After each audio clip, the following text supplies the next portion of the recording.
সফরে সময় গিয়েছেন কিনা জানি না, আমি নিজে গিয়েছি কয়েকবার।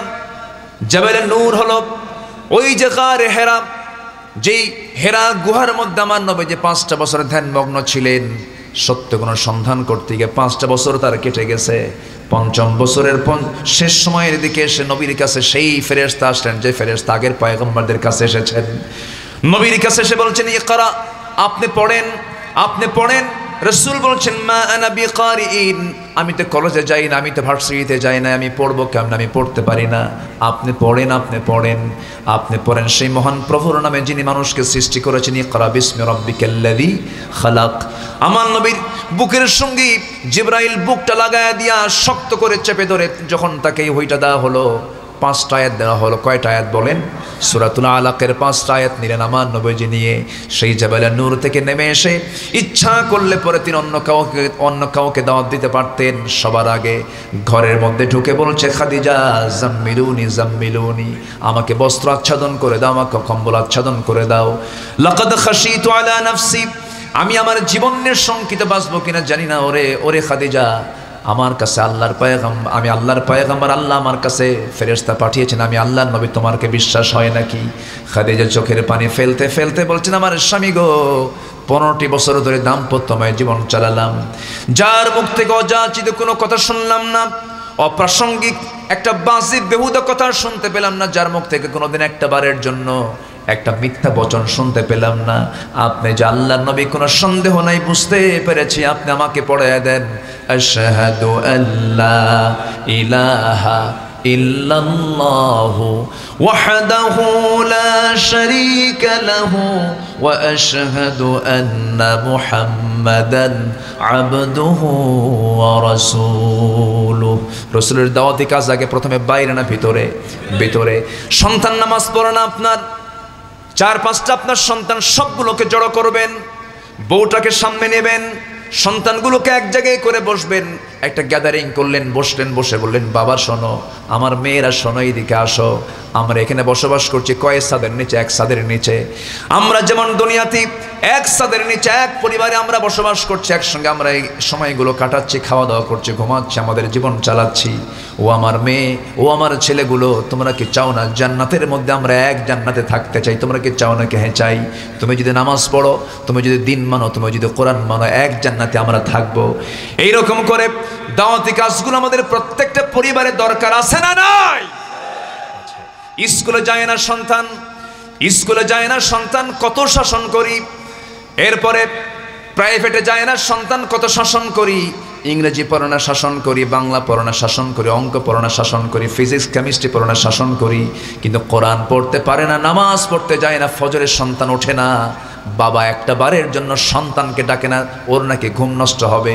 যারা ফজরে ঘুমায় তাদের কি ঘুম নষ্ট হয় না শরীর নষ্ট হয়? কি নষ্ট হয় বলেন? কি নষ্ট হয়?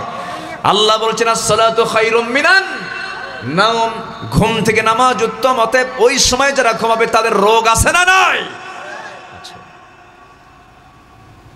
যে পিতা তার সন্তানকে ফজরে ডাকতে পারে না সেটা ব্যর্থ পিতা। এটা যে মা তার সন্তানকে ফজরে ডাকতে পারে না সেটা ব্যর্থ মা, অযোগ্য মা, অযোগ্য পিতা। এগুলো ঠিক কিনা? আমি কি ভুল বলছি? তাহলে আমরা কি সবাই দাওয়াতি কাজ করতে রাজি আছি? সবাই রাজি আছি তো ইনশাআল্লাহ? আগে বাইরে না আগে ভিতরে? এসে দোয়া চাই, হুজুর সন্তানদের জন্য দোয়া করেন, সন্তানরা ইয়াবা খায়। ইয়াবা তো খাবি, তুমি খবর নিছো কি? আমি কি ভুল বলতেছি? ব্যবসার ভিতরে ঘন্টার পর ঘন্টা কাটিয়ে দিয়েছ, তোমার নিজের কাজে চরম ব্যস্ত ছিলে তুমি সারা জীবন, সন্তানকে বন্ধু বানাও নাই, নিজের মেয়েটাকে কাছে নিয়ে বসো নাই, পর্দার কথা বলো নাই, তুমি এখন আমার কাছে দোয়া চাইতে আসো। আমি কি ভুল বলতেছি? আমার নবীজির দাওয়াত ছিল আগে কোথায়? ঘরের ভিতরে। আমরা ঘরের ভিতরে, ঘরের ভিতরটা আমরা ঠিক করবো। জোরে বলি ইনশাআল্লাহ। ঘর আলোকিত হবে, সমাজ আলোকিত হবে, সমাজ আলোকিত হবে, দেশ আলোকিত হয়ে যাবে ইনশাআল্লাহ। বলেন। বউকে সালাম দেয় নাই সারা জীবনে একবার, এরকম বহু লোক আছে। বউকে যে সালাম দিতে হয় এটা অনেকে জানি না। আজকে গিয়ে কি প্র্যাকটিসটা করবেন? দেখেন আস্তে আস্তে কই না, হুজুর এটা কাম দিলেন আপনি। সবাইকে আজকে বউকে গিয়ে সালাম দিবেন? জোরে কোন সবাইকে সালাম দিবেন? হয়তো বুড়ো চাচারা যদি আজকে সালাম দিতে চান, হয়তো বা বুড়ি বলবে সারা জীবন দেওয়ান আছে, আজকে ভাক্কা শুরু করছো না, হয়তো বলবে, কিন্তু প্র্যাকটিস করে ফেলবেন, দেখবেন পরিবারটা জান্নাতের টুকরা হয়ে গেছে। বলেন আলহামদুলিল্লাহ। সব জায়গায় আমরা ইসলামকে চালু করে দেব, জোরে বলি ইনশাআল্লাহ। এটাই দাওয়াতি কাজ। নাম্বার 2 দায়িত্ব হলো রাসূলের মানুষকে সতর্ক করা। মানুষকে কি করা? বলেন মানুষকে কি করা? ওয়ানযির আশীরাতাকাল আকরাবিন, ওয়ানযির আশীরাতাকাল আকরাবিন, সূরা শুআরা আয়াত নাম্বার 211। হে রাসূল, আপনি আপনার আত্মীয় স্বজনকে সতর্ক করুন। আল্লাহু আকবার বলেন। তাহলে আত্মীয় স্বজনদেরকে সতর্ক করার দরকার আছে না নাই? আচ্ছা। নিজের বোনের খবর রাখে না, নিজের ভাইয়ের খবর রাখে না, ধর্ম ভাই আর ধর্ম বোন বানায়। আছে নাকি এগুলো? নাজিরপুর এলাকায় আছে এগুলো? নিজের বোনের খবর নাই, ধর্ম বোন বানায় রাখছে। আচ্ছা, ধর্ম বোনের সঙ্গে কি দেখা করা জায়েজ? আজ থেকে দেখা করা জায়েজ? আমার বন্ধুগণ, আমার নবীজির 3 নম্বর দায়িত্ব হলো, আল্লাহ রাব্বুল আলামিন রাসূলকে বেশ কিছু দায়িত্ব দিয়েছেন। এর মধ্যে 1 নম্বর দায়িত্ব হলো দাওয়াতি কাজ করা, নাম্বার 2 হলো মানুষকে সতর্ক করা, নাম্বার 3 হলো মানুষকে আল্লাহর দিকে ডাকা। কার দিকে ডাকা? আল্লাহর দিকে ডাকা। নাম্বার 5 হলো উপদেশ দান করা। আমার নবীজিকে আল্লাহ তাআলা উপদেশ দান করার জন্য নির্দেশ করেছেন, ফাযাক্কির ইন্নামা আনতা মুযাক্কির। আপনি মানুষকে নসিহত করুন, আপনি মানুষকে দাওয়াতি উপদেশ দেন, সুন্দর সুন্দর কথা বলবেন। নাম্বার 5 হলো মন গড়া কথা না বলা। আমার নবীজি সারা জীবন যা কিছু বলেছেন নিজের কথা না, রবের কথা। কার কথা? রবের কথা। আর রসুলকে যারা মানে না, রসুলের নেতৃত্ব যারা মানে না, তারা সবাই বলে রবের কথা না, নিজের কথা, বাপের কথা, স্বামীর কথা। ঠিক আছে না? একজন স্বামী নিয়ে ব্যস্ত, আরেকজন বাপ নিয়ে ব্যস্ত।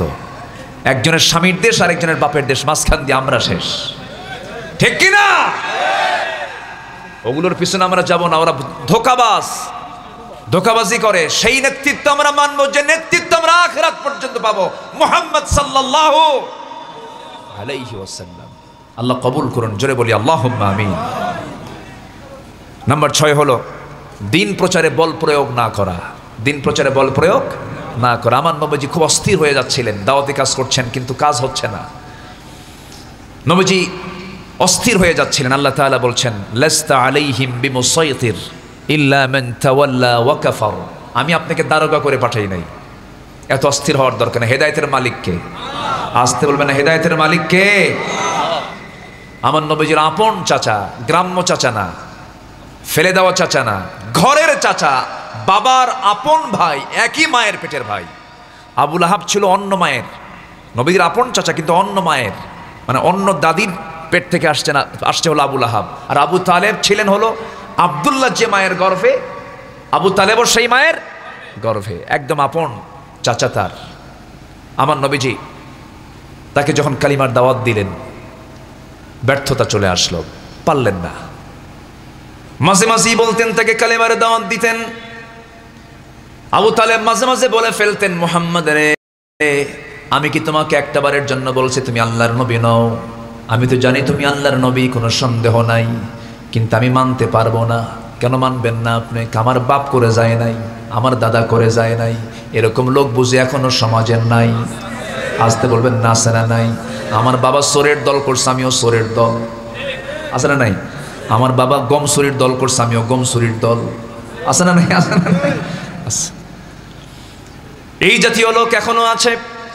আমার নবীজি জোরপূর্বক ভাবে তাকে কখনো বলতে চান নাই, লা ইকরাহা ফিদ্দিন, দিন গ্রহণে কোনো জোর জবরদস্তি করা যাবে না। রাসূল কাউকে জোর চাপায়া দিয়া, প্রেশার ক্রিয়েট করে কাউকে দিনের দিকে ডাকেন নাই। সঙ্গে সঙ্গে রাসূল কখনো চাচার প্রতি খড়গহস্ত হন নাই, খেপে যান নাই, রেগে যান নাই। একদিন আবু তালেব বলতেছে, মুহাম্মদ শোনো, আমি তো জানি তোমাকে আমি তিলে তিলে মানুষ করেছি, বড় করেছি। তুমি আমার হাতে মানুষ হয়েছ। জন্মের পূর্বে তুমি তোমার বাপকে হারিয়ে ফেলেছ, জন্মের পর তোমার মাকে হারিয়েছ, 7 বছরে তোমার দাদাকে হারিয়েছ। সেই 7 বছর থেকে শুরু করে নিয়ে আজকের দিন পর্যন্ত মুহাম্মদ তুমি আমার হাতের মুঠোয়, তুমি আমার কাছাকাছি আসো। আমার চেয়ে তোমাকে কে বেশি চেনে?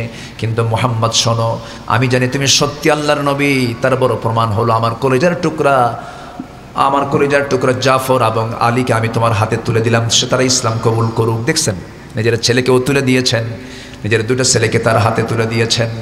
আমার রাসূল নামাজ পড়েন, আবু তালেব তার ছেলে দুইটা জাফর এবং আলীকে ডাক দিয়ে বলছে, আলী ও জাফর, আমার মুহাম্মদ নামাজে দাঁড়াইছে, তোরা কি করিস? আমার মুহাম্মদের ডানে বামে তোরা দুইজন দাঁড়ায়, তোরা তার সঙ্গে সঙ্গে নামাজ পড়। যেরকম আল্লাহু আকবার। সব জানতেন আবু তালেব, কিন্তু হেদায়েতের মালিককে, আসতে বলবেন না, হেদায়েতের মালিককে আল্লাহ তাআলা। এই আবু তালেব যখন দুনিয়া থেকে বিদায় নেবেন, বিদায় লগন চলে এসেছে নবীজির মক্কার জিন্দেগীর শেষ টাইমের দিকে। আবু তালেব যখন প্রচন্ড অসুস্থ অবস্থায় যখন বিছানায় কাতরাচ্ছিলেন, আমার নবীজি তার শিয়রে গিয়ে বসে পড়লেন। বসে পড়ে, মানুষ তো দয়া মায়া তো তার মধ্যে কাজ করতো, তিনি কেঁদে ফেললেন, বললেন, চাচা আপনি আমাকে কি না করেন নাই, আপনি আমার জন্য জেল পর্যন্ত খেটেছেন, 3টা বছর 3.5 বছর বয়কটে থেকেছেন, না খেয়ে থেকেছেন। ও চাচা, একটা বারের জন্য আমি আপনাকে বলবো, মেহেরবানি করে আপনাকে রিকোয়েস্ট করব, একটা বার কালিমার ঘোষণা দিয়ে দেন। হাদিস আসছে, পুরো কালিমা বলতে হবে না, শুধু আপনি বলবেন লা ইলাহা ইল্লাল্লাহ, আমি আপনার জন্য বেহেশতের জামিন হয়ে যাব। বারবার তিনি যখন তার মাথা থেকে পা পর্যন্ত হাতের ছোঁয়া দিয়ে দিয়ে টিপে টিপে দিয়ে মুছে মুছে দিয়ে বারবার যখন বলছিলেন, আবু তালেব বলতেছে সামনে আবু তালেব সামনে এই সমস্ত কথাগুলো শুনে বলতেছে, মুহাম্মদ শোনো, তুমি আমাকে বারবার বলতেছো, বারবার চেষ্টা করতেছো, কিন্তু ও মুহাম্মদ, আমার মনে হয় কপালে ইসলাম জুটবে না, আমি ইসলাম কবুল করতে পারবো না। সঙ্গে সঙ্গে ওহী নাজিল হয়ে গেল, হে রাসূল, আপনি জোর করে কাউকে হেদায়েত দিতে পারবেন না। ইয়াহদি আল্লাহু মাইয়াশা ইন্নাকা লান তাহদিনি মান আহবাবতা, আপনি যাকে চাবেন তাকে আপনি হেদায়েত দিতে পারবেন না। রাসূল আমার হাত গুটায় নিলেন, আবু তালেব দুনিয়া থেকে বিদায় নিয়ে নিলেন। জাহান্নামীদের মধ্যে সবচাইতে কম শাস্তি যার হবে, সেই লোকটার নাম কি? বলেন, সেই লোকটার নাম কি? আবু তালেব। কেন তার শাস্তিটা কম হবে? হাদিসের ব্যাখ্যায় আসছি, আমার নবীজির বরকতি হাত তার মাথা থেকে পা পর্যন্ত ছুঁয়ে দিয়েছেন, সেই জায়গাগুলো আগুন স্পর্শ করবে না, কিন্তু পায়ের তলার দিকে হাতটা যায় নাই। জাহান্নামের মধ্যে তাকে জাহান্নামের এক জোড়া জুতা পরিধান করে দেওয়া হবে। ওই জাহান্নামের আগুন দ্বারা নির্মিত সেই জুতা দিয়ে যে টকবক করবে আগুন, সেই ব্রেন পর্যন্ত চলে আসবে, ব্রেন পর্যন্ত টকবক করবে। বলা হবে, আবু তালেব শাস্তি কেমন হচ্ছে? আবু তালেব বলে ফেলবেন, এই জাহান্নামীদের মধ্যে সবচাইতে মনে হচ্ছে আমার শাস্তি সবচাইতে বেশি মনে হচ্ছে। আমার ভাইয়েরা, এই আবু তালেব নবীজির মুজিজাও দেখেছেন, অসংখ্য মুজিজা দেখেছেন। নবীজির জন্ম যখন হলো, রবিউল আউয়াল মাসে নবীজির জন্ম হলো, মাত্র 3 দিন বয়স। 3তম রজনীতে আমার রাসূলকে দেখার জন্য আবু তালেব তার ঘরের মধ্যে ঢুকতেছে। ঘরের মধ্যে ঢুকে থেকে তার ভাতিজা মুহাম্মদ ঘরের মধ্যে নাই, বারান্দায় তাকে শোয়ায় রেখেছেন। মা আমেনা, আমার নবীজির মা আমেনা তাকে বারান্দায় শোয়ায় রেখেছেন, উঠানে শোয়ায় রেখেছেন, খোলা চাঁদনি আকাশের নিচে তাকে শোয়ায় রেখে দিয়া মা আমেনা দূরে দূরে থাকেন, চোখের পানি ফেলে ফেলে কান্দেন। একদিন আবু তালেব স্মৃতিচারণ করতে নিয়ে বলতেছে, মুহাম্মদ, তুমি তো আজকে আল্লাহর নবী হয়েছো, আমি তোমাকে একটা কথা বলবো, তোমার কি এটা মনে আছে কিনা জানি না। মুহাম্মদ, বলো তো। কি চাচা বলেন তো? তুমি যখন ছোট ছিলে, নবজাতক 3 দিনের শিশু তুমি, আমি তোমাকে দেখার জন্য তোমাদের ঘরের মধ্যে ঢুকলাম, কিন্তু গিয়ে দেখি তোমার মা তোমার কাছে নাই, তোমাকে চাঁদনি খোলা আকাশের নিচে তোমাকে শোয়ায় রেখেছে। তোমার মা হাওমাও করে কান্দে, স্বামী নাই, স্বামীর জন্য বারবার সে ছটফট করে আর কান্দে। তোমাকে কোলে নিতে গেলেই তোমার মার কান্নার পরিমাণটা বেড়ে যায়, তোমার কাছ থেকে তোমার মা দূরে দূরে থাকে। কিন্তু সেই সময় আমি একটা জিনিস লক্ষ্য করছিলাম, তুমি যখন একাকী খোলা আকাশের নিচে, যখন তুমি চাঁদের নিচে যখন শুয়েছিলা, সেই সময় দেখতে পেলাম তোমার ডান হাতটা যখন বাম দিকে যায়, চাঁদটা তোমার হাতের সঙ্গে সঙ্গে বাম দিকে যায়। তোমার হাতটা যখন আবার ডান দিকে যায়, চাঁদটা ডান দিকে চলে যায়। তোমার দুটো হাত যখন তুমি স্বেচ্ছায় যখন নিচের দিকে নেমে আনো, সঙ্গে সঙ্গে চাঁদটা তোমার দিকে কাছাকাছি চলে আসে। তোমার সঙ্গে চাঁদ খেলা করতেছিল, এটা কতটুকু সত্য মুহাম্মদ বলো তো? সঙ্গে সঙ্গে রাসূল বলছেন, চাচা, জন্মের পূর্বে বাপকে হারাইছি, জন্মের পর পর আমার মাকে হারাইছি, কিন্তু আমার মার সবচেয়ে বড় কষ্ট হয়েছিল আমার যখন জন্ম হলো। আমি শিশু মুহাম্মদ যখন ভূমিষ্ঠ হলাম, আমার মা আমাকে কোলে নেন, কিন্তু বারবার স্বামীর কথা মনে হয়ে যায়। বারবার তিনি মনে করেন, আমার এই সন্তানটা যে লোকের হাতে তুলে দেব, সেই লোক তো আমার দুনিয়াতে নাই রে। সেই স্বামীর জন্য বারবার কাঁদেন, আমাকে নিতেই পারেন না, নিতে গেলেই স্বামীর কথা মনে হয়ে যায়। আমাকে একাকী রেখে মা দূরে দূরে থাকে। সেই সময় আল্লাহ রাব্বুল আলামিন আমার ওই একাকিত্ব দূর করার জন্য আকাশের চাঁদকে আমার আল্লাহ আমার জন্য খেলনা বানাইয়া দিয়েছিলেন। জোরে কোন সুবহানাল্লাহ, আরো জোরে বলি সুবহানাল্লাহ। চিন্তা করে দেখেন, আবু তালেবের মতো মানুষ নবীর জীবনের কত বড় স্মৃতিময় মানুষ। নবীর প্রতি তার ভালোবাসার চুলও কম ছিল না, এক চুল পরিমাণ মুহাব্বতের কোনো কমতি ছিল না। সব ছিল 16 আনা 16 আনা। কিন্তু শুধু ছিল না কি ঈমান ছিল না, আনুগত্য ছিল না। এই জন্য ভালোবাসাও দরকার, আনুগত্যও দরকার, ভালোবাসাও দরকার, আনুগত্যও দরকার। এখান থেকে আরেকটা বিষয় প্রমাণিত, আপনি ভালোবাসলে আপনি কাউকে হেদায়েত দিতে পারবেন না। দিন প্রচারে বল প্রয়োগ করে কোনো লাভ নাই। দিন প্রচার করব আমি, সাহায্য করবেন কে? আসতে বলেন, সাহায্য করবেন কে? 6টা পয়েন্ট আমরা জেনে গেলাম। নবীজির দায়িত্ব হলো মোট 9টা। নাম্বার 1 হলো আল্লাহর দ্বীনের দাওয়াত মানুষের মাঝে পৌঁছে দেওয়া। নাম্বার 2 হলো মানুষকে সতর্ক করে দেওয়া। নাম্বার 3 হলো মানুষকে আল্লাহর দিকে আহ্বান করা। নাম্বার 4 হলো উপদেশ দান করা। নাম্বার 5 হলো মন গড়া কোনো কথা না বলা। নাম্বার 6 হলো দিন প্রচারে বল প্রয়োগ না করা, বরঞ্চ আমি যাকে দাওয়াত দিচ্ছি তার জন্য খাস করে কার কাছে কাঁদা, কার কাছে বলা? আল্লাহর কাছে বলা, আল্লাহর সামনে রোনাজারি করা, ও আল্লাহ তোমার এই বান্দাকে আমি আজকে কালিমার দাওয়াত দিতে যাচ্ছি, আল্লাহ তুমি তাকে হেদায়েতের পথে কবুল করে নাও। এমন করে সেজদা দিয়ে দিয়ে তার জন্য কাঁদবো, তাকে কি দাওয়াত দেব? আল্লাহর ফয়সালা, আল্লাহ রাব্বুল আলামিন তাকে হেদায়েতের দিকে নিয়ে আসবেন। কারণ আমি শুধু দাওয়াতটা পৌঁছে দেওয়ার বান্দা, কবুল করার মালিক আমার আল্লাহ। নাম্বার 7 হলো নবীজির দায়িত্ব মোট 9টা কোরআনের আলোকে। নাম্বার 7 হলো আল্লাহর দ্বীনকে বিজয়ী করার জন্য মুজাহাদা করার চেষ্টা করা। আল্লাহ রাব্বুল আলামিন রাসূলকে দুনিয়াতে কেন পাঠিয়ে দিয়েছেন? কোরআনকে প্রশ্ন করুন। আল্লাহ রাব্বুল আলামিন সুন্দর করে 2টা জায়গায় বলেছেন, হুয়াল্লাযী আরসালা রাসূলাহু বিল হুদা ওয়া দীনিল হাক্কি লিইয়ুযহিরাহু আলাদ-দীনি কুল্লিহি ওয়া কাফা বিল্লাহি শাহীদা ওয়ালাউ কারিহাল মুশরিকুন। সূরাতুল ফাতহ এসেছে, সূরাতুস সফ এসেছে।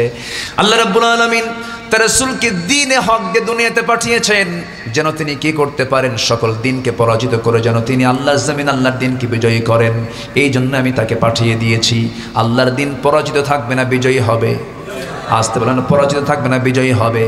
বিজয়ী করার জন্য কাজ করার দরকার আমাদেরও আছে না নাই? আসতে বলবেন না, আছে না নাই? নামাজ আদায় করা কি? নামাজ টাইমের সংগ্রাম করা কি? কম ফরজ? কম ফরজ না সমান ফরজ? ফরজ তো ফরজই, ফরজের কোনো মাফ আছে? নফল বাদ গেলে কোনো সমস্যা নাই। তবে হ্যাঁ, আপনার জন্য একটু লস, বড় ক্ষতি হবে না। নফল বাদ চলে গেছে, তেমন বড় ধরনের কোনো ক্ষতি হয়ে যাবে না, কিন্তু ফরজ লঙ্ঘিত কোনো গুনাহ করা যাবে না। আল্লাহ বলছেন, বান্দায় বড় বড় কবিরা গুনাহগুলো ছেড়ে দিবি, ছোট ছোট গুনার দিকে আমি আল্লাহ তাকাবই না। কেউ তো সুবহানাল্লাহ বললেন না? জোরে বলেন সুবহানাল্লাহ। আমার দেশের হুজুররা মারামারি করে কবিরা গুনাহ নিয়া না ছোট ছোট গুনাহ নিয়া? ঠিক আছে না? বড় বড় কবিরা গুনাহ, সুদের ব্যাপারে কোনো কথা নাই, জেনার ব্যাপারে কোনো কথা নাই, মদের বোতল নিয়ে কোনো কথা নেই। মদের বোতল দেখে দেখে এয়ারপোর্টে চড়ে, আবার মদের বোতল দেখে দেখে এয়ারপোর্ট থেকে চলে আসে। মদের বোতল দেখে আর কয় আলহামদুলিল্লাহ। ওই জায়গায় কোনো ফতুয়া কাজ করে না। ওই মদের বোতল এয়ারপোর্টে থাকতো না। মদের বোতলের কোনো ফ্যাক্টরি কেরওয়ানকংয়ে থাকতো না। মদের কোনো লাইসেন্স থাকতো না, সেনার কোনো লাইসেন্স থাকতো না। যদি সমাজে বিজয়ী থাকতো কি? আল্লাহর দিন যদি বিজয়ী থাকতো, সেই সমাজে কোনো মদের বোতল পাওয়া যেত না। আমার নবীজি মক্কায় থাকাকালীন মদের বোতল ছিল, জেনার কারবার ছিল, সুদের কারবার ছিল, সব কিছু ছিল। 13 বছর আমার নবীজি সব কিছু চোখের সামনে দেখে দেখে তবুও নামাজ পড়েছেন, কিন্তু পারেন নাই। সুদের কারবার বন্ধ করতে পারেন নাই, জেনার কারবার বন্ধ করতে পারেন নাই, এরপরে জেনা বন্ধ করতে পারেন নাই, মদ বন্ধ করতে পারেন নাই, খুন বন্ধ করতে পারেন নাই, গুম বন্ধ করতে পারেন নাই, জুলুম বন্ধ করতে পারেন নাই। কারণ সেই সময় ক্ষমতা ছিল নবীর হাতে না আবু জেহেলের হাতে? কার হাতে ছিল ক্ষমতা বলেন তো? বরং আমার নবী ওই মক্কায় থাকাকালীন যেদিন থেকে নামাজ ফরজ হয়ে গেছে, মেরাজের রজনীতে নামাজটা ফরজ হলো, আমার নবীজি নামাজ যখন ফরজ হয়ে গেছে, নামাজ রাসূল যে পড়েছেন, প্রথম কিবলা ছিল বাইতুল আকসা। নামাজ পড়তে পড়তে হঠাৎ করে আল্লাহ রাব্বুল আলামিন তার মনের আশা কবুল করলেন, তার কিবলা হয়ে গেল বাইতুল আকসা না বাইতুল হারাম? বাইতুল ফাওয়াল্লি ওয়াজহাকা শাতরাল মসজিদিল হারাম। আমার নবীজি মসজিদ হারামের দিকে নামাজ পড়া শুরু করলেন, কিন্তু মসজিদ হারামের দিকে নামাজ পড়তেছেন, কিন্তু কাফের আবু জেহেলরা ওই বাইতুল হারামের ভিতরে আল্লাহর এই নিজের ঘর, আল্লাহর ঘর বাইতুল হারামের ভিতরে তারা 360টা মূর্তি সাজিয়ে রেখেছে। রাসূল 13 বছর ওই মূর্তিগুলোকে সামনে রেখে বাইতুল হারামের দিকে নামাজ পড়েছেন। মক্কায় থাকাকালীন কি তিনি সরাতে পেরেছেন? পারেন নাই। ওই অবস্থায় তিনি নামাজ পড়তে বাধ্য হয়েছেন। একদিন তিনি, তাফসীর আসছে, একদিন তিনি মনে মনে চিন্তা করলেন একটু ভিতরে ঢুকবো আমি, চাবি তো তার হাতে নাই। তো কাবার চাবিওয়ালা একজন ছিল, তার নাম হলো ওসমান বিন তালহা। আমি কি শেষ করে দেবো নাকি আলোচনা চালাবো? আমরা তো একটা আলোচনার একটা পর্যায়ে আছি এখন, তাই না? জি আচ্ছা ঠিক আছে, আপনি যতক্ষণ শুনবেন আমি ততক্ষণ আছি। কি ফজর পর্যন্ত থাকবেন আপনারা? ফজর পর্যন্ত ইনশাআল্লাহ। মুরব্বী কি কয় দেখছে? হ্যাঁ জি আলহামদুলিল্লাহ। জি হ্যাঁ জি ইনশাআল্লাহ ইনশাআল্লাহ। এত সুন্দর মানুষ আপনারা, বলি আলহামদুলিল্লাহ। সব মাহফিলে সামিয়ানা পাই, আজকে কোনো সামিয়ানা দেয় নাই। ভালো হয়েছে, আকাশে তো একটা সামিয়ানা আছে, ভালো হয়েছে আলহামদুলিল্লাহ। তবে এটা হয় কি, মানে একটু এলোমেলো দেখা যায়, মানে একটা সামিয়ানা হলে একটু ভালো হয়। যাই হোক, তারা যে দৃষ্টিভঙ্গিতে দিয়েছেন একদিকে খারাপ না, মানে যেন গরম থেকে বাঁচা যায়, বলি আলহামদুলিল্লাহ। এই মাহফিল তো প্রত্যেক বছর হয় না, এবছর শুরু হলো, আমাকে দিয়ে শুরু করলেন আলহামদুলিল্লাহ। সাব্বির কই? আলহামদুলিল্লাহ। আমি তো ভাবছিলাম যে আজকের মাইকে মনে হয় ঠিক আছে আলহামদুলিল্লাহ আলহামদুলিল্লাহ। আমি ভাবছিলাম যে আজকে আর মাইকটা মনে হয় ওপেন হবে না, সাব্বির যে আওয়াজে কথা বলতেছে আজকে ওয়াজ সাব্বিরই করবে। মাশাআল্লাহ, অনেক সুন্দর তার আওয়াজ। আল্লাহ তুমি তার আওয়াজটাকে দ্বীনের জন্য কবুল করো, জোরে বলি আমিন। আমার এই জায়গায় আমি না বসে, যদি আমার পাশে যে বসে আছেন মাসুদুর রহমান, খুব সুন্দর গোছানো সাজানো আলোচনা করেন, আমার মনে হয় আমার চেয়ে সুন্দর কথা বলতে পারতেন। আল্লাহ তুমি আমার মাসুদ ভাইয়ের কথাকে আরো সুন্দর করে দাও, জোরে বলি আল্লাহুম্মা আমিন, আরো জোরে আল্লাহুম্মা আমিন। সম্মানিত ভাইয়েরা, নবীজির 7 নম্বর দায়িত্ব হচ্ছে আল্লাহ তাআলা তাকে পাঠিয়েছেন এই জমিনে দিনকে কি পরাজিত রাখার জন্য না বিজয়ী করার জন্য? সাহায্য করবেন কে? সাহায্য করবেন কে? কাবার দরজার সামনে দাঁড়ায় দেখেন তালা মারা, কাবার চাবিওয়ালাকে ডাক দিয়ে বলেন, চাবিওয়ালা, তালা কে কাবার চাবিওয়ালা, তুমি আমাকে চাবিটা দেবে কি? কি করবে? একটু ভিতরে ঢুকবো, আমি একটু চাচ্ছিলাম ভিতরে ঢুকে আমি আল্লাহকে সেজদা দিয়ে আমি আমার আল্লাহকে খুশি করব, তুমি কি চাবিটা দেবে? ওসমান বিন তালহা একটা ধাক্কা মারলেন, আমার নবীজি মুখ থুবড়ে গিয়ে পড়ে গেলেন। রসুলকে যদি কেউ ব্যক্তিগত কষ্ট দিত, রসুল তাকে মাফ করে দিতেন। আলহামদুলিল্লাহ বলবেন না? কেউ ব্যক্তিগত আক্রমণ করলে তাকে ছেড়ে দিতেন, যা আমি তোকে মাফ করে দিলাম। কিন্তু ইসলাম নিয়ে, কোরআন নিয়ে, আল্লাহ নিয়ে, কিতাব নিয়ে কথা বললে আমার নবীর চাইতে কেউ কঠোর হতে পারত না। আল্লাহু আকবার। সবচেয়ে কঠোর ছিলেন মুহাম্মদ সাল্লাল্লাহু, বিচারে তিনি কঠোর ছিলেন, বিচারে চরম কঠোর ছিলেন। উচ্চ বংশীয়া গোত্রের, উচ্চ বংশের একজন নারী চুরি করে ধরা পড়ে গেছে। যদি ধনী যদি চুরি করে শাস্তি আছে না নাই? গরিব যদি চুরি করে এখানে বিবেচনা আছে না নাই? যে অভাবী, যে চুরি করছে অভাবের কারণে, তার ক্ষেত্রে কিছু বিবেচনা আছে, কিন্তু ধনী যদি চুরি করে সেখানে কোনো প্রকার বিবেচনা করা যাবে? আমার দেশে অভাবী চোর বেশি না স্বভাবী চোর বেশি? শিক্ষিত চোর বেশি না অশিক্ষিত চোর বেশি? আলহামদুলিল্লাহ, দোয়া করতে থাকেন চোর আরো বারুক। আর কি বলবো আমি, কলমের খোঁচা দিয়ে কোটি কোটি টাকার লোপাট হচ্ছে, এবং দেশপ্রেমিকের মানে বক্তব্য দিতে দিতে মুখে ফেনা তুলে ফেলে দেশপ্রেমিক জনতা, আমরা দেশপ্রেমিকের পরিচয় দিয়ে কোটি কোটি টাকা দেশ থেকে পাচার করছে যারা, এরা ভণ্ডারের প্রতারক, জনগণের সঙ্গে ধোঁকাবাজি করে চলছে এরা, ঠিক কিনা? এদের মুখে দেশপ্রেম মানায় না, দেশপ্রেম তারই মানায় যারা দেশের সম্পদ দেশে গচ্ছিত রাখে, ঠিক কিনা? যুবকরা, ওই নেতৃত্ব মানবা না যে নেতাগুলো তাদের সন্তানকে বিদেশে পড়ায় তোমাকে দিয়ে রাজনীতি করায়, মানবা না এগুলো। ওরা ঠিকই পড়াশোনা করাচ্ছে, ওদের সন্তানকে শিক্ষিত বানাচ্ছে, আর তোমাদেরকে দিয়ে অস্ত্র হাতে তুলে দিয়ে, ইয়াবা তুলে দিয়ে, নোংরা নারীর সঙ্গে জেনার পরিবেশ তৈরি করে দিয়ে তোমাদের চরিত্র নষ্ট করে দিচ্ছে। ওগুলো মানবা না। আমার নবীজি চাবিটা নিতে গেলেন, ধাক্কা খেলেন, পড়ে গেলেন। পড়ে যাওয়ার সঙ্গে সঙ্গে আমার নবীজি আস্তে করে উঠে দাঁড়ালেন, দাঁড়িয়ে বলছেন, ওসমান বিন তালহা, আজকে তোমার ক্ষমতা আছে, ক্ষমতার দাপট দেখিয়ে তুমি আজকে আমাকে ধাক্কা দিয়ে ফেলে দিলা। কিন্তু তুমি কি জানো যে চাবিটা আজকে তোমার কাছ থেকে আমি চাচ্ছিলাম, ওই চাবি একদিন আল্লাহ তাআলা আমার হাতে তুলে দিবেন। এই কথা বলার সঙ্গে সঙ্গে ওসমান বিন তালহা কাঁপতে শুরু করলো। কাঁপতে কাঁপতে গিয়ে নবীর কাছে এসে বলতেছে, মুহাম্মদ, আমি তোমাকে কাবার চাবিটা বুঝাই দেব, কিন্তু আমি তোমাকে দিতে মানা করেছি এই জন্য, কারণ উচ্ছৃঙ্খল নেতা আবু জেহেলের ভয় লাগে আমার। দেখছেন, ওরা ভয় করত। আবু জেহেল যদি জেনে যায় চরম সমস্যা হয়ে যাবে। আমি তোমাকে চাবি দেব, কিন্তু কাউকে জানানো যাবে না, আমি তোমাকে লুকোচুরি করে চাবিটা দিয়ে দিচ্ছি। রাসূল বললেন, ঠিক আছে, আমারে দাও।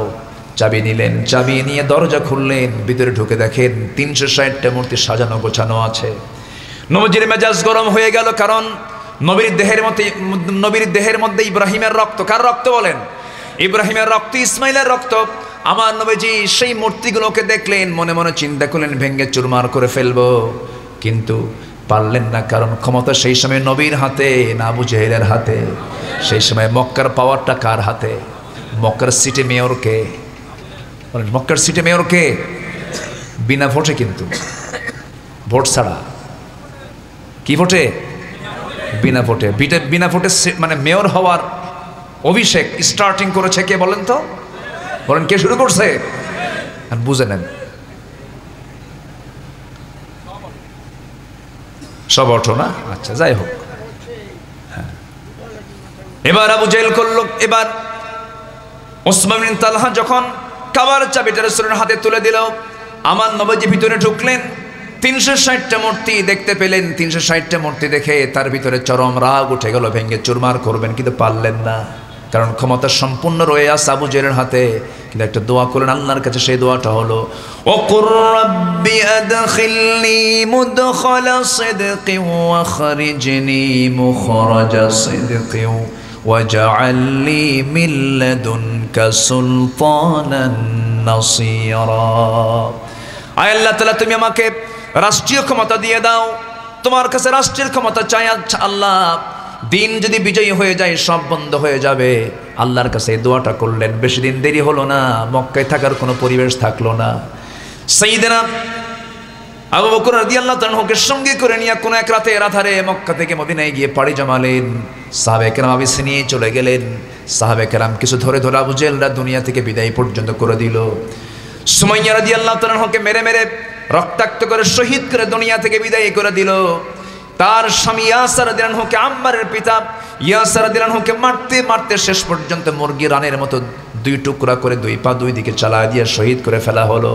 নবী এই সমস্ত দৃশ্যগুলো দেখছিলেন, চোখের পানি ফেলে ফেলে বলছেন, আল্লাহ, আমাকে রাষ্ট্রীয় ক্ষমতা দিয়ে দাও। মক্কা ছাড়লেন, মক্কায় থাকতে পারলেন না। রাস্তার মধ্যে তাকে আটকায় ফেললো, সেখানেও তারা আক্রমণ করার চেষ্টা করেছে, তাকে মেরে ফেলার চেষ্টা করেছে। জাবালের সূরে তারা আক্রমণ করার চেষ্টা করেছে। সব জায়গায় সাহায্য করেছেন কে? আসতে বলবেন না, কে? আমাদেরকে সাহায্য করার জন্য কে আছেন? কে আছেন? সে আল্লাহ কি নাই? আল্লাহ আছেন। মক্কা থেকে মদিনায় পাড়ি জমালেন। মদিনায় যাওয়ার সঙ্গে সঙ্গে সেখানে গিয়ে ইহুদি বনু কুরাইজা, বনু কাইনুকা সহ বহু গোত্র যারা ছিল তাদের সঙ্গে বিভিন্ন চুক্তির মধ্য দিয়ে ছোট্ট একটা নগর রাষ্ট্র গড়ে তুললেন। মদিনায় ক্ষুদ্র একটা রাষ্ট্র গড়ে তুললেন। 1 বছরে যেতে না যেতে মক্কার কুরাইশরা মদিনা পর্যন্ত আক্রমণ করে বসার পরিকল্পনা করলো। বদর প্রান্তর পর্যন্ত চলে গেছে।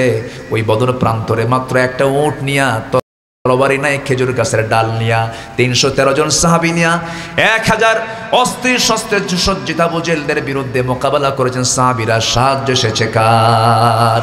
ওয়ালাকাদ নাসারাকুমুল্লাহু বিবাদরিন ওয়া আনতুম আদিল্লাহ। বদরের প্রান্তরে আমি আল্লাহ হাজার হাজার ফেরেশতা পাঠা দিয়ে তোমাদেরকে বিজয় দিয়েছি। সে আল্লাহ আজও দুনিয়াতে আছেন না নাই? আর সে আল্লাহ এখন আছেন না নাই? বলেন, আমাদের সাহায্য করার জন্য কে যথেষ্ট? আমাদের বিজয়ের জন্য সংখ্যা দরকার না সাহায্য দরকার? আমাদের বিজয়ের জন্য অস্ত্র দরকার না ঈমান দরকার? ঈমান দরকার। ঈমান হলে পরে আর সাহায্য আসবে আল্লাহর, বিজয় হবে আমাদের। বলেন আলহামদুলিল্লাহ। আমার বন্ধুগণ, আমার ভাইয়েরা, সেই দিন বিজয়ের জন্য যদি নবীজিকে বাড়ি ছাড়তে হয়, নবীজিকে মার খেতে হয়, নবীজিকে হিজরত করতে হয়, নবীজিকে যুদ্ধ করতে হয়, ঘোড়ার পিঠে চড়তে হয়, অস্ত্র হাতে নিতে হয়, বাতিলের মোকাবেলা করতে হয়, রক্ত ঝরানোর প্রয়োজন হয়, সেই দিন বিজয়ের জন্য আজকে এই সমাজেও দিন বিজয়ের জন্য যদি আমাদের রক্ত ঝরাতে হয়, সেই রক্তকে সবাই ঝরাতে রাজি আছেন নাকি? সবাইকে রাজি আছেন? সবাইকে রাজি আছেন? জানমাল দিতে রাজি আছেন? যারা জান্নাত পাবেন তারা জানমাল কোরবান দিতে রাজি আছেন? কারা কারা হাত উঁচু করে দেখান মুসলমান।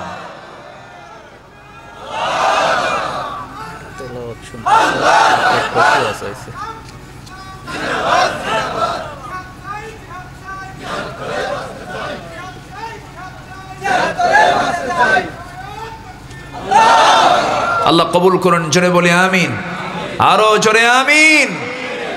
সম্মানিত পারে নাম্বার 8 হলো মানব জাতিকে মুক্তির দিশা দেখানো। মানব জাতিকে মুক্তির দিশা দেখানো। ওয়া ইন্নাকা লাতাহদি ইলা সিরাতিম মুস্তাকিম, আল্লাহু আকবার বলেন। নাম্বার 9 হচ্ছে গোটা মানবতার কল্যাণ সাধনা করা। আল্লাহ তাআলা আমার রাসূলকে গোটা মানবতার জন্য, গোটা জগৎবাসীর জন্য রহমত করেছেন। জোরে বলেন সুবহানাল্লাহ, জোরে বলেন সুবহানাল্লাহ। আল্লাহ তাআলা আমার রাসূলকে এত সম্মান দিয়েছেন, সেই রাসূলের আমরা উম্মত হতে পেরেছি। এই উম্মতের এত মর্যাদা, এই মর্যাদাকে আমাদের টিকে রাখার দরকার আছে না নাই?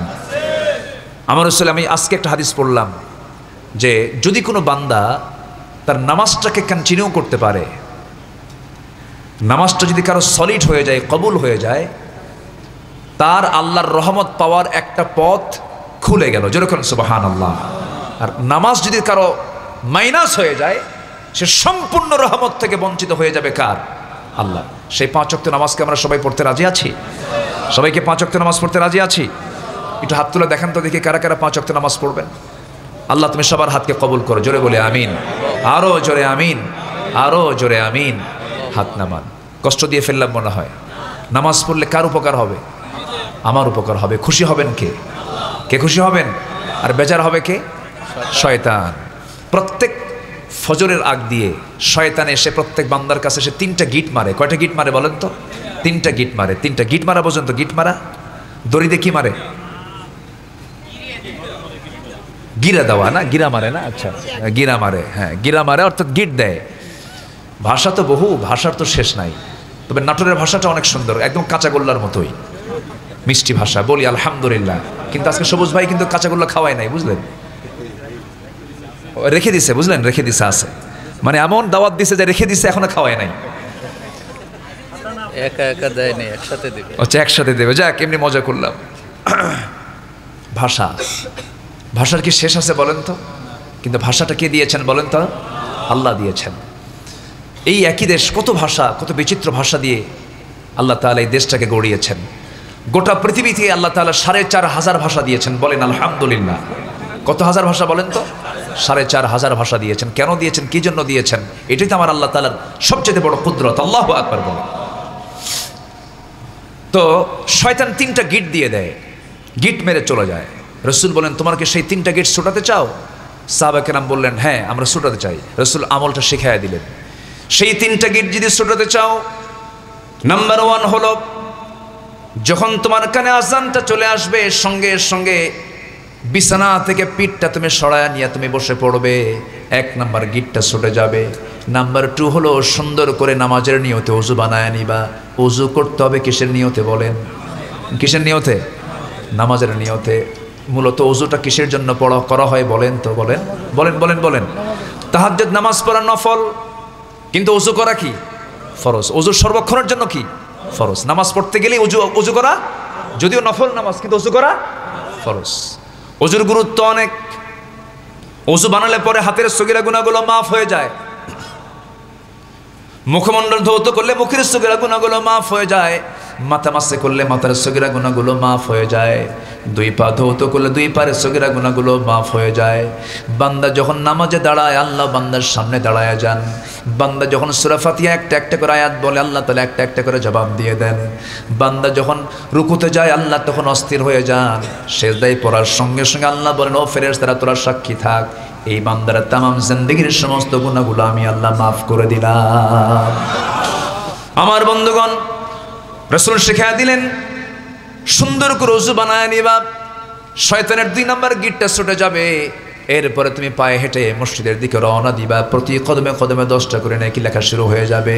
মসজিদ বাড়ি থেকে যত দূরে থাকবে তার রহমত বেশি হবে। যার বাড়ি মসজিদ থেকে দূরে তার রহমত কম না বেশি? আজ থেকে রহমত কম না বেশি? অনেকে বলেন জানেন আমি বড় ভাগ্যবান, আমার মসজিদের সাথে আমার বাড়ি। আমি কই না, তোর ভাগ্য ভালো না। কি কথা কি বুঝতেছেন? অনেকে কয় না এই কথা যে ভাই আমার বাড়িটা খুব পজিশন মতো কেন, একদম আমার বাড়ির সামনেই মসজিদ, খুব সুবিধা, খুব কপালওয়ালা না, তোর কপাল ভালো না। রাসূল বলেছেন তার কপালটা ভালো যার মসজিদ, যার বাড়িটা মসজিদ থেকে সবার দূরে। আল্লাহু আকবার বলেন। সবার দূরে মানে কি? তার যেতে কদমটা বেশি লাগবে, প্রত্যেকটা কদমে কদমে তার সওয়াবটা বেশি হয়ে যাবে। আমার বন্ধুগণ, রাসূল বলছেন যদি কোনো বান্দা নাম্বার 3 কাজ করে, ওযু বানায়া পায়ে হেঁটে হেঁটে মসজিদের দিকে গিয়ে নামাজের যখন নিয়তে দাঁড়ায়া যায়, 3টা গিট ছুটে যায়, ওই বান্দার কাছে সারাদিন শয়তান আর ওয়াসওয়াসা দেওয়ার সাহস পায় না। আল্লাহ তুমি আমাদেরকে এই 3টা গিট প্রত্যেক দিন ছুটানোর তৌফিক দিয়ে দাও। জোরে বলি আল্লাহুম্মা আমিন, আরো জোরে আল্লাহুম্মা আমিন। অনেক কথা বলে ফেলেছি আমি, আরো পয়েন্ট ছিল, আমি তো কেবল 9টা পয়েন্ট সারলাম। এখন উম্মতের, নবীর প্রতি উম্মতের শিষ্টাচারগুলো কি কি, আরো 5টা ছিল, ছিল না 5টা? মনে আছে আপনার? বলবো বলবো খুব সুন্দর মানুষ, আলহামদুলিল্লাহ। যাক, যতটুকু হয়েছে আমরা বলে ফেলি আলহামদুলিল্লাহ। সবাই নামাজের মতো করে বসি, আমরা আল্লাহর কাছে চাবো। জি, সঙ্গীত গজল বলতে হবে? আচ্ছা, দেখা যাক। হ্যাঁ জি, ইনশাআল্লাহ। আমরা দোয়ার আগ দিয়ে অনেকে গজল শুনতে চেয়েছেন, গজল শুনবেন আপনারা? আগ্রহ আছে এখনো? আচ্ছা, দেখা যাক ইনশাআল্লাহ। আমরা না, এখন আর সে সময়টা নাই, আমরা একটা গজল বলি, আমরা দোয়ার দিকে যাবো ইনশাআল্লাহ। তো আজকের এই মাহফিল যে শুরু হলো নাজিরপুর উচ্চ বিদ্যালয়ের মাঠে, এই মাহফিল প্রত্যেক বছর হোক, সবাই চান তো আপনারা ইনশাআল্লাহ? আল্লাহ তুমি মাহফিলকে কবুল করে নাও। এই মাহফিলের পেছনে যারা পৃষ্ঠপোষকতায় যারা ছিলেন, আল্লাহ তুমি সকলের খেদমতকে তুমি আল্লাহ কবুল করো। যেটা ভালো দিয়ে শুরু হয়, এই ভালোটা কি বন্ধ রাখা দরকার না চালু রাখা দরকার?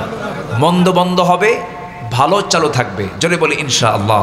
আল্লাহ তুমি মাহফিলকে কবুল করো, কমিটিকে কবুল করো, এলাকাবাসীকে তুমি আল্লাহ কবুল করে নাও। জি, আমি ছেড়ে দেই নাকি? ছেড়ে দেব? আচ্ছা আচ্ছা। ও, এখানে কিছু বই ছিল আমারই এটা সংকলিত বই। আমাদের জীবনে চলতে গেলে দৈনন্দিন জীবনে কিছু হাদিস দরকার হয়। 500 হাদিস একটা বইয়ের মধ্যে আপনারা পাবেন। 500 হাদিস মানে খুব সংক্ষিপ্ত করে আমি নির্বাচিত সিয়াসির থেকে সামনে রেখে এই 500 হাদিস আমি সংকলন করেছি। আরেকটা হলো যারা আদব নাই তারে কি কয়? আসতে কয়। তাহলে আদব ঠিক করার দরকার আছে না নাই? সন্তানদের আদব, নিজের আদব, পরিবারের আদব রক্ষা করার জন্য, ঠিক করার জন্য আমার একটা বইয়ের নাম, সেটা হচ্ছে আদব অর্থাৎ শিষ্টাচার। এই বইটা আপনারা পাবেন, মঞ্চ থেকে আপনারা সংগ্রহ করতে পারবেন ইনশাআল্লাহ। দুটা একটা এগুলো মনে হয় এখন, আমি তো এই বছরে বই এর আমি দেখি নাই, এমন মনে হয় প্রকাশনে মনে হয় আসছে 50 টাকা করে। হ্যাঁ, 50 টাকা করে আপনারা এটা সংগ্রহ করতে পারবেন ইনশাআল্লাহ। তো আসুন আমরা আল্লাহর কাছে চাবো, আল্লাহর কাছে কাঁদবো, আল্লাহ যেন আমাদের গুনাহগুলোকে মাফ করে দেন। আর গজল কি বলতে হবে? আমাদের প্রিয় বন্ধু আল্লাহর পরে মুহাম্মদ সাল্লাল্লাহু আলাইহি ওয়াসাল্লাম, দেখি একটু চেষ্টা করি রাসূলকে নিয়ে একটা নাতে রাসূল বলার জন্য। সে কোন বন্ধু বলো বেশি বিশ্বস্ত, সে কোন বন্ধু বলো বেশি বিশ্বস্ত, কার কাছে মন খুলে দেয়া যায়, কার কাছে সব কথা বলা যায়, হওয়া যায় বেশি আশ্বস্ত, তার নাম আহমদ বড় বিশ্বস্ত। ঠিক কিনা? আহমদ বড় বিশ্বস্ত, যে জন কখনো ব্যথা দিতে জানে না, যে জন কেবলি মুছে দেয় বেদনা, যে জন কখনো ব্যথা দিতে জানে না, যে জন কেবলি মুছে দেয় বেদনা, হৃদয়ের হাহাকার আপন করে নিতে আর কার বুক এত প্রশস্ত, তার নাম আহমদ বড় বিশ্বস্ত। মহানবী বলে তারে কেউ বা ডাকে, আমি ডাকি প্রিয়তম, সে আমার ধ্যান ভালোবাসা প্রেম মধুময় মনোহর স্বপ্ন সম, যে জন করুণার অনুপম উপমা, যার মতো মরমি কোথাও আর মিলে না, ঠিক কিনা? যে জন করুণার অনুপম উপমা, যার মতো দরদি কোথাও আর মিলে না, জীবনের আঙিনায় আবাদ করে দিতে আর কার বুক এত প্রশস্ত, তার নাম আহমদ বড় বিশ্বস্ত। সে কোন বন্ধু বলো বেশি বিশ্বস্ত, কার কাছে মন খুলে দেয়া যায়, কার কাছে সব কথা বলা যায়, হওয়া যায় বেশি আশ্বস্ত, তার নাম আহমদ বড় বিশ্বস্ত, আহমদ বড় বিশ্বস্ত, আহমদ বড় বিশ্বস্ত।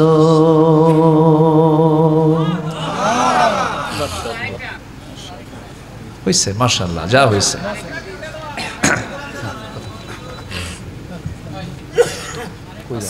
আলহামদুলিল্লাহ।